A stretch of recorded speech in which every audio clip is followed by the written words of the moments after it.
नमस्कार, मौसम तक चैनल पर आपका स्वागत। मैं हूं देवेंद्र त्रिपाठी। 25 अगस्त को संपूर्ण भारत में कैसा रहेगा मौसम का हाल, आइए जानते हैं नेशनल वेदर बुलेटिन में। मॉनसून में एक बार फिर से ब्रेक की कंडीशन बन रही है और खासतौर पर उत्तर पश्चिम भारत और मध्य भारत के पश्चिमी भागों पर मॉनसून में ब्रेक रहेगी, जिसमें Rajasthan, Gujarat, waste MP, west UP के ज़्यादातर इलाकों, हरियाणा, पंजाब, दिल्ली, जम्मू कश्मीर, इन सभी क्षेत्रों में बारिश की संभावना कम से कम हो जाएगी अगले 3-4 दिनों के लिए। और आज से ही इसका इम्पैक्ट दिखना शुरू हो चुका है। बादल जरूर बने हुए थे कुछ इलाकों में, उत्तर पूर्वी राजस्थान और दिल्ली, हरियाणा पर, लेकिन बारिश कहीं कहीं पर हुई है, बूंदाबांदी दर्ज की गई है। अब यहाँ कल से मौसम मुख्यतः साफ और शुष्क हो जाएगा, ऐसे संकेत मिलने लगे हैं। फिलहाल मॉनसून की अक्षीय रेखा जो राजस्थान के गंगानगर से कल गुजर रही थी, आज उत्तरवर्ती होते हुए पंजाब पर पहुंच गई है और पंजाब से उत्तर प्रदेश होते हुए ये पूरब में हिमालय के तराई वाले इलाकों पर बनी है। यहाँ पर हिमालय के तराई के क्षेत्रों में जब भी मॉनसून की अक्षीय रेखा जाती है, तब ये सिग्निफिकेंस है कि इस समय देश में कोई और स्ट्रांग वेदर सिस्टम नहीं है, जिसकी वजह से मॉनसून की अक्षीय रेखा यहाँ पर पहुँच गई है। जब भी कोई स्ट्रांग सिस्टम होता है, इस ट्रफ को नीचे लाता है और ट्रफ जब नीचे होती है, तब देश के अधिकांश इलाकों में मॉनसून की गतिविधियां होती रहती हैं और ऐसी स्थितियां भी हाल के दिनों में देखने को मिली हैं। फिर से मॉनसून की अक्षीय रेखा उत्तर में गई है, तो अब देश के तमाम इलाकों में मॉनसून कमज़ोर हो जाएगा। फिलहाल ये स्थिति है और एक सर्कुलेशन बना हुआ है इस समय बंगाल की खाड़ी पर, तमिलनाडु और आसपास के इलाकों पर, और ये सिस्टम संभवतः आने वाले समय में स्ट्रांग हो सकता है और इसका इम्पैक्ट साउथ पेनिनसुलर रीजन और सेंट्रल इंडिया पर हमें देखने को मिल सकता है। लेकिन इसका ट्रैक क्या होगा, इसकी इंटेंसिटी क्या होगी और किन किन राज्यों पर यह मॉनसून की वर्षा देने वाला है, इसके बारे में हम आगे के बुलेटिन्स में अपडेट करेंगे जब और क्लियर पिक्चर सामने हमारे होगी।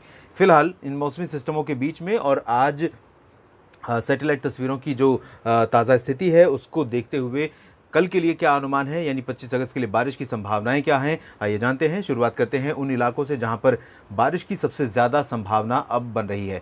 पूर्वी और पूर्वोत्तर भारत के राज्य अगले 3 दिनों के लिए मुख्यतः मानसून एक्टिविटी के केंद्र होंगे और सबसे ज़्यादा बारिश देखने को मिलेगी हमें पूर्वोत्तर भारत के राज्यों में, जिसमें मेघालय, असम और नागालैंड सबसे अधिक वर्षा वाले रीजन होंगे। ये 3 राज्य 7 सिस्टर स्टेट्स में से 3 राज्य ऐसे होंगे जहाँ पर सबसे अधिक वर्षा की गतिविधियाँ हो सकती हैं। इन इलाकों में कई जगहों पर मध्यम से भारी मानसून वर्षा होने की संभावना रहेगी अगले 24 घंटों के दौरान, और इसी तरह की कंडीशंस हमें 24 घंटों के बाद भी अगले 2-3 दिनों के दौरान देखने को मिल सकती है। अरुणाचल प्रदेश और मणिपुर, मिजोरम, त्रिपुरा का जो ये रीजन है और नागालैंड का, इन सभी क्षेत्रों में भी कई जगहों पर हल्की से मध्यम और कुछ स्थानों पर भारी मानसून वर्षा दर्ज की जा सकती है। उप हिमालयी पश्चिम बंगाल के क्षेत्रों में भी इसी तरह की बारिश होने की संभावना है। उप हिमालयी पश्चिम बंगाल के साथ साथ सिक्किम और बिहार में भी अधिकांश इलाके प्रभावित होंगे। बिहार के ऊपर अगले 3 दिनों के लिए मानसून काफ़ी एक्टिव रहेगा और इसी वजह से बिहार के तमाम इलाकों में मूसलाधार मानसून वर्षा दर्ज की जाएगी। भागलपुर, दरभंगा, पटना, गया, नवादा, सिवान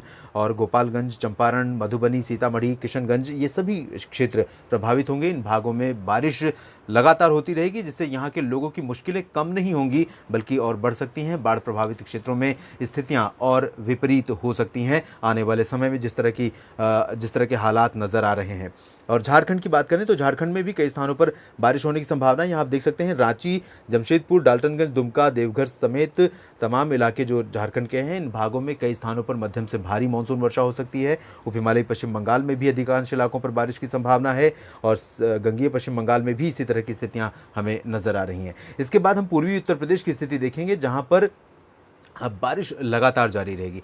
पूर्वी भारत को अगर छोड़ें तो पूर्वी उत्तर प्रदेश और पूर्वी मध्य प्रदेश 2 ऐसे रीजन होंगे और छत्तीसगढ़ तथा उड़ीसा, जहां पर काफ़ी अच्छी मानसून वर्षा अगले 3-4 दिनों के दौरान, जब तक मानसून में ब्रेक की कंडीशन रहेगी या मानसून वीक रहेगा, उस दौरान हमें देखने को मिलेगी। तो यहाँ पर पूर्वी उत्तर प्रदेश में वाराणसी, प्रयागराज तक, वाराणसी, सोनभद्र और मिर्ज़ापुर से लेकर प्रयागराज तक यहाँ बारिश होने की संभावना है। गोरखपुर, देवरिया, बस्ती, आजमगढ़, जौनपुर, मऊ और बलिया, ये जो समूचा क्षेत्र है, अयोध्या तक बारिश की संभावना है। अयोध्या पहुंचते पहुंचते मॉनसून की जो हलचल है वो काफ़ी अब कम होने लगी है और कल से यहाँ पर बारिश अयोध्या में संभवतः उत्तरी इलाकों में, अयोध्या के कुछ इलाकों में बारिश हो सकती है। बाकी जो पश्चिमी और दक्षिणी क्षेत्र होंगे, इन भागों में मानसून कमज़ोर हो जाएगा। बाराबंकी, रायबरेली, अमेठी, कानपुर, एटा, इटावा, मैनपुरी, ये जो समूचा क्षेत्र रहेगा, इन भागों में ड्राई वेदर रहेगा। झांसी में भी बारिश होने की संभावना अगले 24 घंटों के दौरान नहीं है।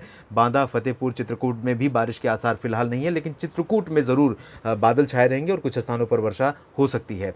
और उत्तरी इलाकों में यहाँ आप देख सकते हैं बहराइच तक बारिश के आसार हैं और काफ़ी ठीक ठाक इंटेंसिटी रह सकती है अगले 24 घंटों के दौरान। नेपाल में भी तेज़ बारिश होगी, तो नेपाल, पूर्वी उत्तर प्रदेश और साथ ही साथ बिहार में होने वाली बारिश का नेगेटिव इम्पैक्ट बिहार के लोगों को झेलना पड़ सकता है। नदियों में बढ़ते जलस्तर के रूप में बाढ़ की स्थितियां और संकटपूर्ण हो सकती हैं, इसलिए बहुत सतर्क रहिए, सुरक्षित रहिए, ये मेरा सुझाव है बिहार के लोगों के लिए। फिलहाल पूर्वी उत्तर प्रदेश के बाद पश्चिमी उत्तर प्रदेश चलते हैं और उत्तर भारत के बाकी मैदानी इलाकों और पर्वतीय इलाकों का जिक्र करते हैं। यहाँ पर आप देख सकते हैं उत्तराखंड पर भी मॉइस्चर का जो इम्पैक्ट है, मॉइस्चर का जो फ्लो है, वो नेपाल को पार करने के बाद उत्तराखंड पर भी पहुँच रहा है। तो नेपाल उत्तराखंड में कई स्थानों पर हल्की से मध्यम वर्षा होने की संभावना है, लेकिन मूसलाधार मानसून वर्षा के संकेत यहाँ पर भी अभी नहीं है, क्योंकि मानसून की अक्षीय रेखा को कोई और मौसमी सिस्टम सपोर्ट नहीं कर रहा है और किसी दूसरे डायरेक्शन से मॉइस्चर का यहाँ पर प्रवाह नहीं आ रहा है, तो सीमित एनर्जी यहाँ पर पहुँच रही है, वो भी बंगाल की खाड़ी की तरफ से, और इसी वजह से सीमित मात्रा में बारिश होने की संभावना भी है। इसके बाद हम जैसे जैसे पश्चिम की तरफ बढ़ेंगे, हिमाचल और जम्मू कश्मीर की तरफ, तो यहाँ पर गतिविधियाँ धीरे धीरे और कम होने लगेंगी। यहाँ आप देख सकते हैं जम्मू कश्मीर में मोस्टली प्लेसेस ड्राई रहेंगे, हिमाचल प्रदेश में कुछ स्थानों पर वर्षा हो सकती है, शिमला, ऊना, चंबा और आसपास के इलाकों में। बाकी धर्मशिला समेत जो उत्तरी इलाके होंगे, इन भागों में ड्राई वेदर की एक्सपेक्टेशन है। गिलगित बाल्टिस्तान, मुजफ्फराबाद से लेकर लद्दाख तक का रीजन, समूचा क्षेत्र ड्राई रहेगा। जम्मू कश्मीर में लाइट रेन हो सकती है। पंजाब और हरियाणा की बात करते हैं, पंजाब, हरियाणा, चंडीगढ़, दिल्ली और पश्चिमी उत्तर प्रदेश के रीजन में इन सभी जगहों पर मुख्यतः ड्राई वेदर रहने की संभावना नज़र आ रही है। करनाल, कैथल, जींद और हिसार, रेवाड़ी, महेंद्रगढ़, पलवल, पंचकुला, अंबाला, यमुनानगर, कुरुक्षेत्र, चंडीगढ़, इन सभी भागों में ड्राई वेदर रहेगा। और साथ ही साथ अगर हम बात करें पंजाब की, तो पंजाब में अमृतसर, फजिल्का, श्री मुक्तसर साहिब, फरीदकोट और अमृतसर, पठानकोट, तरन तारण, लुधियाना, पटियाला, मोगा, बरनाला, सभी जगहों पर ड्राई वेदर की एक्सपेक्टेशन है। यहाँ पर बारिश के आसार नहीं है। हालांकि जो हिमाचल प्रदेश से सटे हुए क्षेत्र हैं, इन भागों में कहीं कहीं पर बादल छा सकते हैं आंशिक रूप से, और बूंदाबांदी या बादलों की गर्जना हो सकती है, लेकिन बारिश की संभावना फिलहाल नहीं है। दिल्ली में भी अब ड्राई वेदर रहेगा, बादल छट जाएंगे और संभवतः यहाँ पर पश्चिमी हवाएं थोड़ा सा जोर पकड़ेंगी और पश्चिमी हवाओं के कारण जो दिन में आसमान साफ रहेगा, धूप का प्रभाव बढ़ेगा, तापमान ऊपर जा सकते हैं। और इसी तरह की स्थितियां हमें राजस्थान में भी देखने को मिलेंगी। राजस्थान का समूचा क्षेत्र पूरब से लेकर पश्चिम तक का, कोटा, सवाई माधोपुर, भीलवाड़ा, उदयपुर, डूंगरपुर, प्रतापगढ़, माउंट आबू और अजमेर, जयपुर, अलवर, भरतपुर, झुंझुनू, चूरू, गंगानगर, बीकानेर, जैसलमेर, जोधपुर, सभी जगहों पर ड्राई वेदर की एक्सपेक्टेशन है आगामी 24 घंटों के दौरान। वेस्ट यूपी में अगर देखें तो यहाँ तराई वाले इलाकों को, कुछ हिस्सों को छोड़ दें तो बाकी हिस्से ड्राई रहेंगे। अलीगढ़, बुलंदशहर, आगरा, मथुरा, बरेली, इन सभी जगहों पर ड्राई वेदर रहेगा।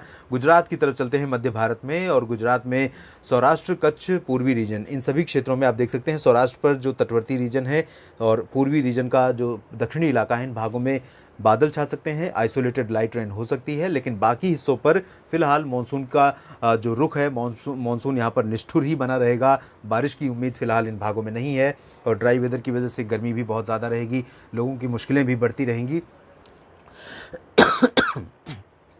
अगर हम पश्चिमी मध्य प्रदेश की स्थिति देखें तो पश्चिमी मध्य प्रदेश में जैसा कि अनुमान लगाया था, वीकली वेदर आपने देखा होगा, यहाँ पर ड्राई वेदर अब हो जाएगा। गुना, ग्वालियर से लेकर भोपाल, विदिशा, अशोकनगर, उज्जैन, इंदौर, देवास, खरगोन और बैतूल, ये समूचा क्षेत्र ड्राई रहेगा। हालांकि भोपाल के दक्षिण पूर्वी इलाकों में, बैतूल और आसपास के इलाकों में कहीं कहीं पर बूंदाबांदी या हल्की वर्षा हो सकती है। पूर्वी मध्य प्रदेश में काफ़ी अच्छी एक्टिविटी की संभावना है। सागर से लेकर सतना, पन्ना, टीकमगढ़, खजुराहो, रीवा, सिंगरौली, जबलपुर, मांडला, डिंडोरी, अनूपपुर, इन सभी क्षेत्रों में वर्षा होने के संकेत हैं। लाइट टू मॉडरेट इंटेंसिटी होगी, कहीं कहीं पर भारी वर्षा भी हो सकती है, लेकिन भारी वर्षा वाले रीजन बहुत कम होंगे। 20-25 मिलीमीटर तक बारिश कई जगहों पर देखने को मिल सकती है और यही स्थिति हमें छत्तीसगढ़ में देखने को मिलेगी। अंबिकापुर, पेंड्रा रोड और साथ ही साथ रायपुर, दुर्ग समेत सुकमा, दंतेवाड़ा, बीजापुर, नारायणपुर, कोंडागांव, इन सभी क्षेत्रों में बारिश होने के संकेत हैं। अगर बात मैं उड़ीसा की करूं तो उड़ीसा में भी आप देख सकते हैं इंटेंसिटी थोड़ा सा बढ़ रही है और उड़ीसा तथा छत्तीसगढ़ के क्षेत्रों में कई इलाकों में वर्षा होने की संभावना यहां पर नजर आ रही है। कई दिनों के बाद उड़ीसा पर एक्टिव मानसून कंडीशन हमें देखने को मिलेगी। मध्य भारत में अगर विदर्भ की हालत देखें, विदर्भ में किस तरह की स्थितियां रहेंगी, तो विदर्भ महाराष्ट्र का एकमात्र ऐसा सब डिवीज़न है जहां पर इस बार मानसून की कम वर्षा हुई है, लेकिन अगले 24 घंटों के दौरान गढ़चिरौली, नागपुर और आसपास के कुछ हिस्सों में बारिश की संभावना है। शेष विदर्भ में ड्राई वेदर रहेगा। मराठवाड़ा में नांदेड़ में बारिश हो सकती है।